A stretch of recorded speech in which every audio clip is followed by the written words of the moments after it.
is the Real Health Podcast brought to you by Riordan Clinic. Our mission is to bring you the latest information and top experts in functional and integrative medicine to help you make informed decisions on your path to real health. Okay, thanks everyone for joining us today for another episode of the Real Health Podcast. I'm your host today, Dr. Lucas Timms. And I'm really excited to welcome our guests today. Very special guests today. We have Steve Spencer and his wife Miriam. And Steve, we've known each other for a couple years now, haven't we? Yeah, we have. We got to know each other here in my clinic, and we're going to talk about your story here today, which is a very inspiring story. And I think this will be something that a lot of our listeners will be able to connect with, some of them from a cancer diagnosis standpoint, some of them from, all the other odds that we overcame. But we're really excited to dive into this. You shared your story on a number of our outlets already. So a lot of our followers and listeners may already be familiar with your story. Anybody who's been into our clinic here has probably come across you at some point and met you. Okay. So just to kind of set the table for everybody, Steve is a pancreatic cancer patient that came to me in early 2020. So about 2.5 years ago now. Yeah. And your story with this cancer diagnosis started before you came to me. So I actually want to back up even before then. Take us to around January or February of 2019 and tell us where things started for you then in terms of the diagnosis and what led up to you coming to see me. Late in December, I started feeling bad, started to get jaundice, having some stomach issues and some energy issues. In January, I started going to the doctor, and I said to my primary care doctor first, and he sent me to the gastroenterologist, and I had 3 different sets of lab work done before they finally said, yeah, you've got cancer, and it's pancreatic cancer. Fortunately for us, at least we thought at that time, the surgeon that we were connected with had an opening less than a week after that, the confirmation of the diagnosis. So early in February, we had surgery. The Whipple surgery. The Whipple surgery, specifically. Right. Except an hour and a half into it, they had to abort the surgery because I was dehydrated. They weren't able to keep my blood pressure up. And I was literally touch and go for the next day and a half or so, to the point that they told my family not to leave because they didn't know whether I was going to survive. Right. And just to pause you right there. So for those who aren't familiar, a Whipple procedure is a very common surgery they do when there is a mass or a tumor in the pancreas. And they'll go in, they'll remove most of the pancreas, but also lots of other organs that connect in and around there. And it's a major procedure. And you said they used the term, they aborted that procedure. And I think even when I reviewed your records that they were able to resect part of the tumor, but not all of it. They got the gallbladder. And then lymph nodes. The gallbladder and lymph node. I think they did take out some of the disease. So just so everybody's, got all the information. But anyways, they were not able to do the full procedure because of the blood pressure issues. And so they did have to stop the procedure. And there was still active cancer in the body at that point. Yes. Yeah. So I stayed in the hospital for 3 weeks, was released in early April. We started chemo, did chemo for 4 months, took a 2-month break. In between, we got a second opinion at MD Anderson. We got a second opinion at Mayo, and both of those said that I wasn't a candidate for surgery, which was extremely difficult to hear. Correct. We went out east to Duke and Raleigh, North Carolina, and Raleigh-Durham area. and had a second opinion there. And that surgeon said, yes, I'm definitely a candidate. Long story short, we went back out. He performed the surgery. This gentleman, this doctor, the surgeon, had done over 1,500 of these procedures. He'd come from New York at Sloan Kettering. So one thing that I learned going through this process is you want a high volume surgeon when you need to have surgery. No doubt. So he did a great job. He got the cancer out that was in the pancreas, but unfortunately they found cancer in 9 of the 19 lymph nodes that they pulled the test. Mm-hmm. I went home after a few days of being in the hospital. 10 days later, did my follow-up. Then we drove back to Kansas City and started chemo again. And at that point, about the third try with a new chemo cocktail, I was not able to tolerate it. Yeah, you had run into quite a few complications, some of which were directly related to the chemotherapy itself. A very common side effect of one of those chemo drugs you got was that it really hits the kidneys hard, and you were pretty much forced into renal failure and were even on dialysis. Yes, after both surgeries, I had kidney dialysis. The first one I was actually had 3 or 4 days of in-room kidney dialysis going 24/7. So the second time it was more of an outpatient basis. Right. So as a result of going through kidney dialysis, I also came down with MRSA. And right. At that point, as the MRSA grew, I lost my ability to walk and ended up in a wheelchair. And just to pause you there for more context for our listeners, MRSA stands for, it's basically an antibiotic resistant staph infection. Okay. And so these oftentimes do start in ports and tunneled catheters and things like that, which you had because of both the dialysis and the chemotherapy you'd been getting. So that's always a risk involved there. But most people, when they get a MRSA infection and become septic, meaning it's in their bloodstream, that doesn't always turn out great for them. That's a lot of times what ends up taking a lot of patients, believe it or not, with cancer is a systemic infection, a sepsis. So not only did you have that, but you had it of a particular variety of bacteria that was very resistant to a lot of antibiotics.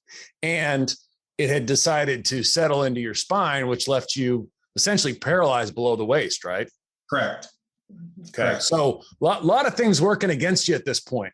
Yeah. We were fighting the cancer after being told that there's nothing more that the traditional oncologists could do for us. We come down with MRSA and losing the ability to be mobile and walk.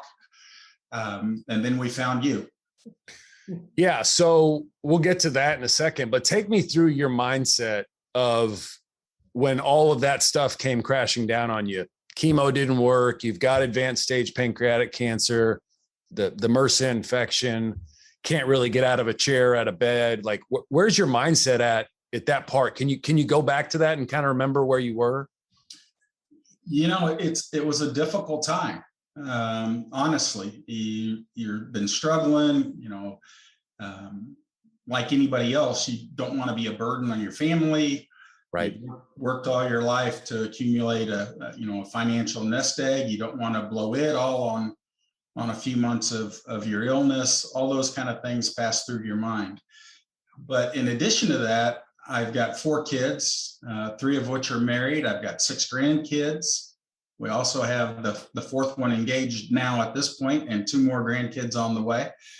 But I've got all these reasons, the whys of life out there, including my wife. We're going to celebrate our 39th wedding anniversary this weekend. So I had all these whys to keep fighting, stay alive, and keep going. And together, that's what we did. Yep. Miriam was quite the taskmaster, the encourager to make sure that we stayed on track with the supplements and the eating correctly, and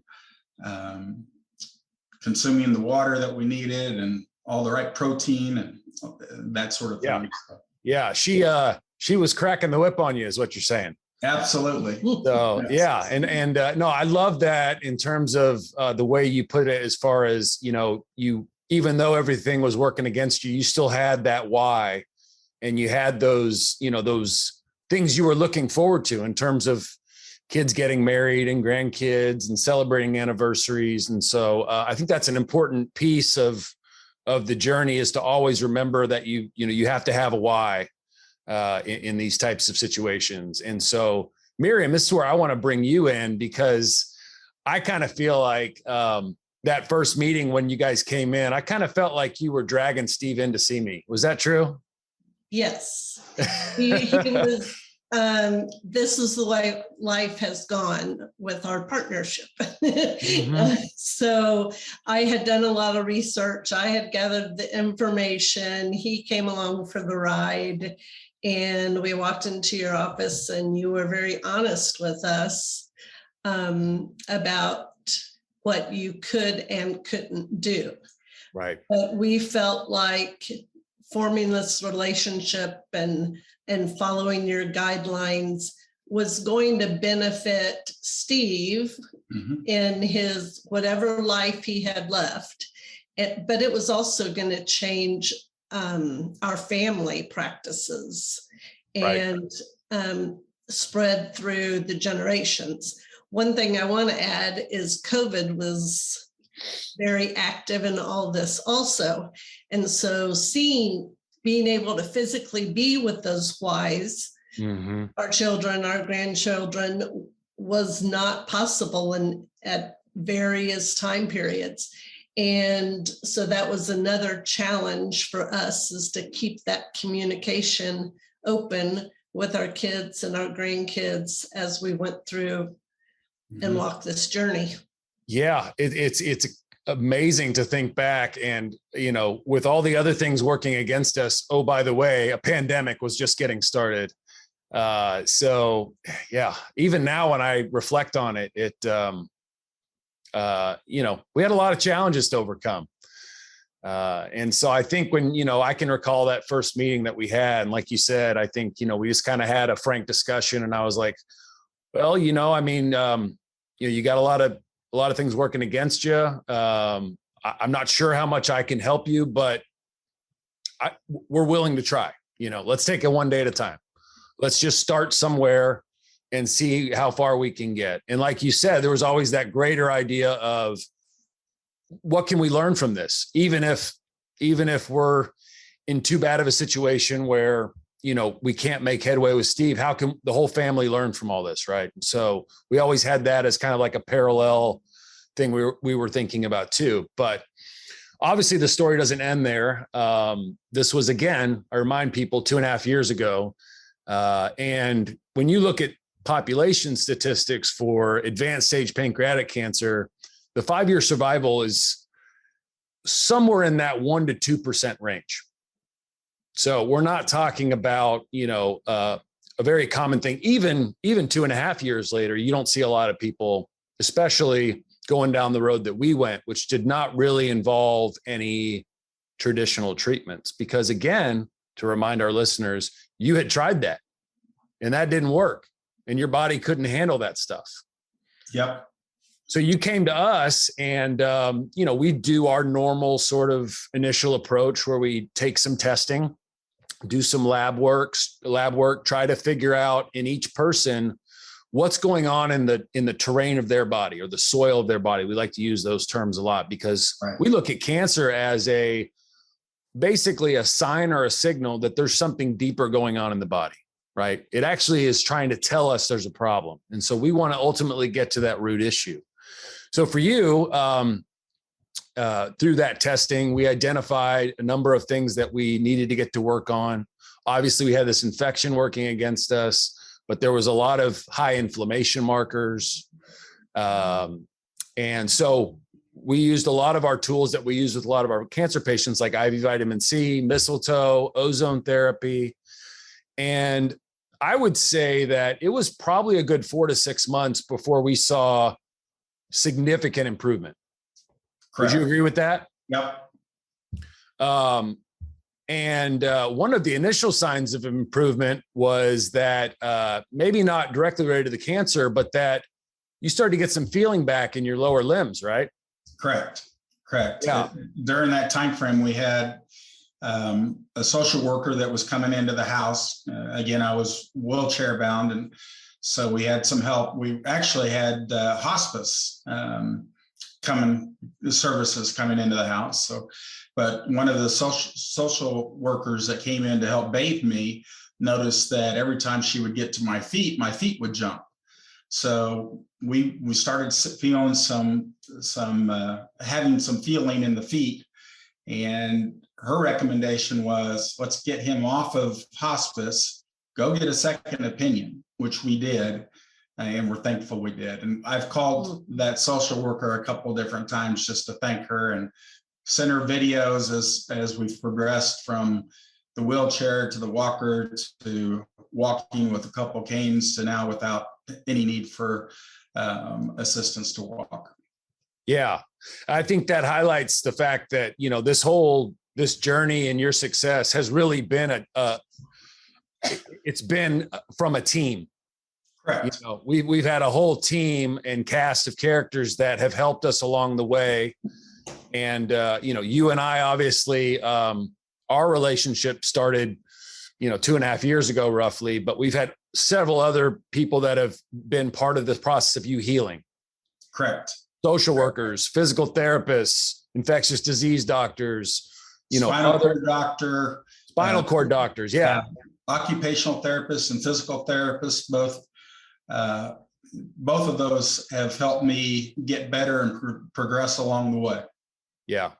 That team approach is very important to point out, because I do think when we have these really complex cases, you know, the more different individuals and practitioners you can get in the mix to help them, the better. And the broader your team and the more inputs you have and ideas, usually you're going to find answers and solutions if you keep looking in different places. So we'll fast forward a little bit. And again, people can read about your whole story in a lot of other forums that we have, our website, our newsletter. But fast forward to, I believe, maybe about 4 to 6 months ago now, we had some scans done, right? We did.